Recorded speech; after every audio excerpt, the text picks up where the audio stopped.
महाशिवरात्रि। लोग कहते हैं यह शिव जी की शादी की सालगिरह है, लेकिन सच कहूं यह आधी अधूरी बात है। ये रात सिर्फ जश्न की नहीं बल्कि उस खौफनाक अंधेरे की गवाह है जब पूरी दुनिया खत्म होने की कगार पर थी। एक ही रात में 3 ऐसी घटनाएं घटी जिन्होंने ब्रह्मांड का नक्शा बदल दिया। जरा सोचिए, एक तरफ शादी की शहनाइयां थीं, तो दूसरी तरफ मौत का जहर, और तीसरी तरफ एक ऐसी आग थी जो ब्रह्मा और विष्णु का घमंड चकनाचूर कर रही थी। अगर आप यह वीडियो 16 फरवरी से पहले देख रहे हैं तो सावधान हो जाइए, क्योंकि आज हम शिवलिंग के प्रकट होने की वो कहानी सुनेंगे जिसे सुनकर आपके रोंगटे खड़े हो जाएंगे। कहानी पर आते हैं। एक बार ब्रह्मा जी और विष्णु जी में युद्ध छिड़ गया। दोनों लड़ रहे थे कि मैं महान हूँ। नहीं, मैं तुमसे ज्यादा महान हूँ। उनका यह घमंड जब दुनिया का संतुलन बिगाड़ने लगा, तब अचानक उनके बीच एक विशाल अनंत अग्नि स्तंभ प्रकट हुआ। वह आग का एक ऐसा खंभा था जिसका न कोई शुरुआत था न अंत। उस स्तंभ से एक भारी आवाज आई, जो मेरे आखिरी सिरे को खोज लेगा वही महान होगा।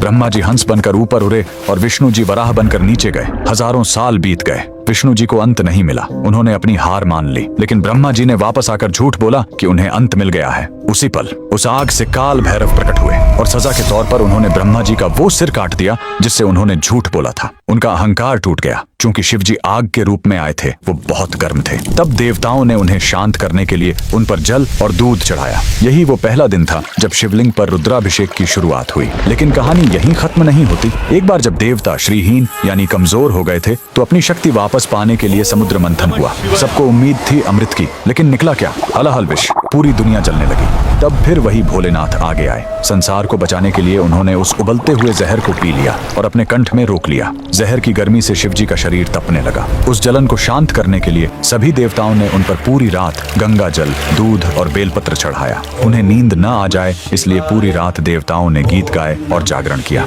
यही वजह है कि महाशिवरात्रि पर हम पूरी रात जागते हैं। लेकिन रुको, यह रात इतनी डरावनी भी नहीं है। इसी रात प्रेम की जीत भी हुई थी। जब माता सती ने अपने प्राण त्यागे थे तो शिव जी पूरी तरह टूट गए थे। वो वैरागी बन गए, दुनिया छोड़कर समाधि में चले गए। तब माता सती ने पार्वती के रूप में जन्म लिया। उन्होंने हजारों साल तक कठोर तपस्या की, सिर्फ अपने शिव को वापस पाने के लिए। आखिरकार भोलेनाथ पिघले। इसी महाशिवरात्रि की रात वो वैरागी फिर से दूल्हा बना और शिव शक्ति का मिलन हुआ। तो इस 16 फरवरी जब आप शिवलिंग पर लौटा भर जल चढ़ाएं, तो याद रखिएगा, आप उस आग को शांत कर रहे हैं और उस जहर के दर्द को कम कर रहे हैं। कमेंट में लिखें हर हर महादेव।